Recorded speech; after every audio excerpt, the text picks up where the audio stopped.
problem is. The experts themselves are divided. That is exactly where the problem is. I'm very surprised that my brother Silvanus Osoro doesn't see the need for people to consult him about his own health.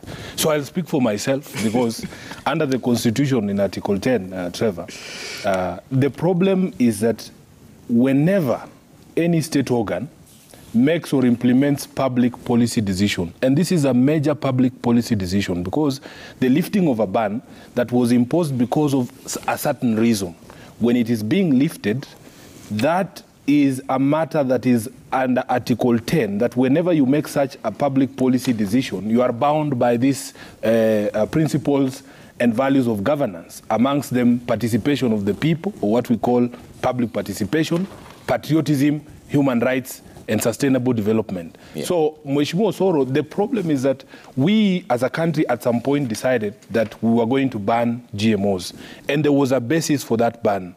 That conversation that you are saying should be had, the science explained to us whether this is harmful or not, needs to happen prior to the lifting of the ban.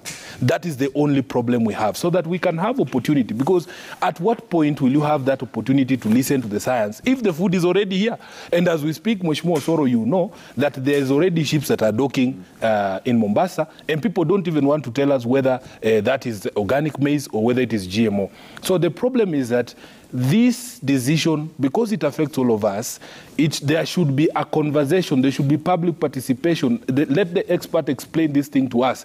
And in fact, the question we are asking is, if there was a ban imposed and there was a reason for the ban, if the science has changed, if we have new information, we are not fools, we are not impervious to knowledge, we are not allergic to learning, Osoro. Teach us the science. We are teachable people. Mheshimiwa Wamatangi here. We have capacity to learn and appreciate new science, you know.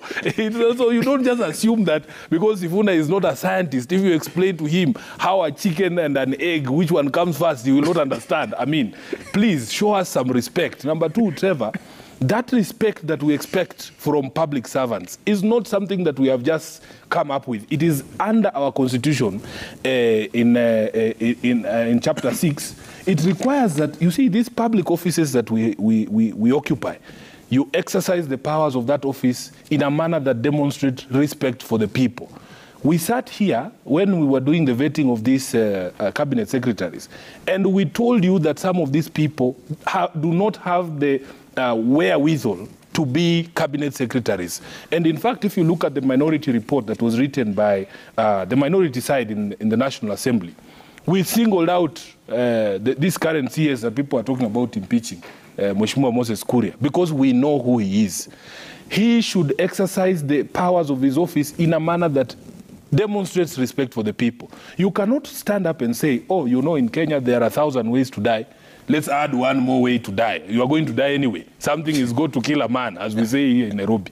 Trevor, that does not demonstrate respect for the people who you are supposed to be serving. And number two, you are a servant. You're not our boss. You can't just say, hey, mutakula hii GMO, mupende musipende. It's not possible.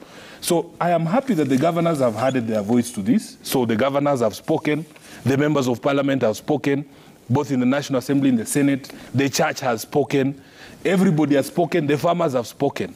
Why can't you just listen to us? That before you do this Gazette notice, allow for this process to go on, let people debate the science, let people show us the pros and the cons, assure the public, because right now, even if you see the way the ordinary mwananchi is speaking, people are frightened about this GMO. And number two, Trevor, I had some people saying, oh, let this maize come in, then you label it and say, this is GMO, this is non-GMO, now you have a choice.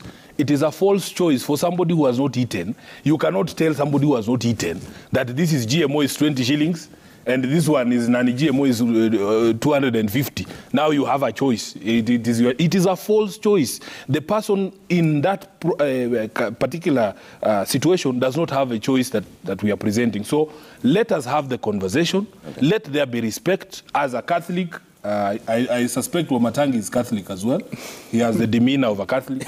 As a Catholic, we take our directives and directions from the Pope. And the Pope already issued an encyclical in 2015 on the position of the Catholic Church on GMOs. And he has said, as a Catholic, Sifuna, I cannot touch it. So musiingilie mambo yangu ya kanisa yangu.